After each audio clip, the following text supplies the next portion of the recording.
sealing the surface.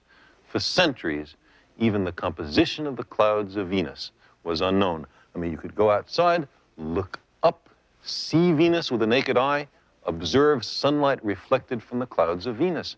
What were you looking at? What were the clouds made of? Nobody knew. As a result, imagination ran riot. The absence of anything you could see on Venus led some scientists and others to deduce that the surface was a swamp. The argument, if we can dignify it with such a phrase, went something like this. I can't see a thing on the surface of Venus. Why not? Because it's covered with a dense layer of clouds. Well, what are clouds made of? Water, of course. Therefore, Venus must have an awful lot of water on it. Therefore, the surface must be wet. Well, if the surface is wet, it's probably a swamp.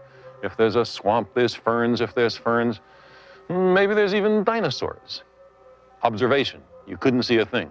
Conclusion, dinosaurs. Well, if just looking at Venus was so unproductive, what else could you do? The next clue came from early work with that, a glass prism. An intense beam of ordinary white light is made to pass through a narrow slit and then through the prism. The result is to spread the white light out into its constituent rainbow of colors. This rainbow pattern is called a spectrum. Think about it. White light enters the prism. What comes out of the prism is colored light. Lots of colors. Where did they come from? They must have been hiding in the white light. White light must be a mixture of many colors. Here we see the spectrum running from violet, blue, green, yellow, orange to red. Since we see these colors, we call this the spectrum of visible light. The sun emits lots of visible light. The air is transparent to it, so our eyes evolved to work in visible light. But there are many other frequencies of light which our eyes can't detect. Beyond the violet is the ultraviolet. It's just as real, but you need instruments to detect it. Beyond the ultraviolet are the X-rays and then the gamma rays. On the other side of visible light, beyond the red, is the infrared, again real, again invisible. Beyond the infrared are the radio waves. Now this entire range from the gamma rays way over there to the radio waves all the way over here are simply different kinds of light. They differ only in the frequency. They're all useful, by the way, in astronomy. But because of limitations of our eyes, we have a prejudice, a bias, a chauvinism to this tiny rainbow band of visible light. Now, a spectrum can be used in a simple and elegant way to determine the chemical composition of the atmosphere of some distant planet or star. Different atoms and molecules absorb different frequencies or colors of light, and those absorbed or missing frequencies appear as black lines in the spectrum of the light we receive from the planet or star. Each and every substance has a characteristic fingerprint, a spectral signature, which permits it to be detected over a great distance.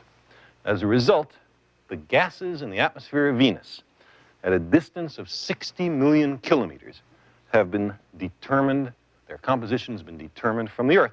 It's amazing to me still. We can tell what a thing is made out of at an enormous distance away without ever touching it. Our eyes can't see in the near-infrared part of the spectrum, but our instruments can. Here's the absorption pattern of lots and lots of carbon dioxide, dark lines in characteristic patterns at specific frequencies. You'd detect a different set of infrared lines if, say, water vapor were present. If Venus were really soaking wet, then you should be able to determine that by finding the pattern of water vapor in its atmosphere. But around 1920, when this experiment was first performed, it was found that the Venus atmosphere seemed to have not a hint, not a smidgen, not a trace of water vapor above the clouds. And so instead of a swampy, soaking wet surface, it was suggested that Venus was bone dry, a desert planet with clouds composed of fine silicate dust. But later, spectroscopic observations revealed the characteristic absorption lines of an enormous amount of carbon dioxide. So some scientists thought there must be lots of carbon compounds on the surface, making this a planet covered with petroleum. Others agreed that the atmosphere was dry, but thought the surface was wet. With all that CO2, it had to be carbonated water. Venus, they thought, was covered with a vast ocean of seltzer. Now, the first hint of the true situation on Venus came not from the visible or the ultraviolet or the infrared part of the spectrum, but from over here in the radio region.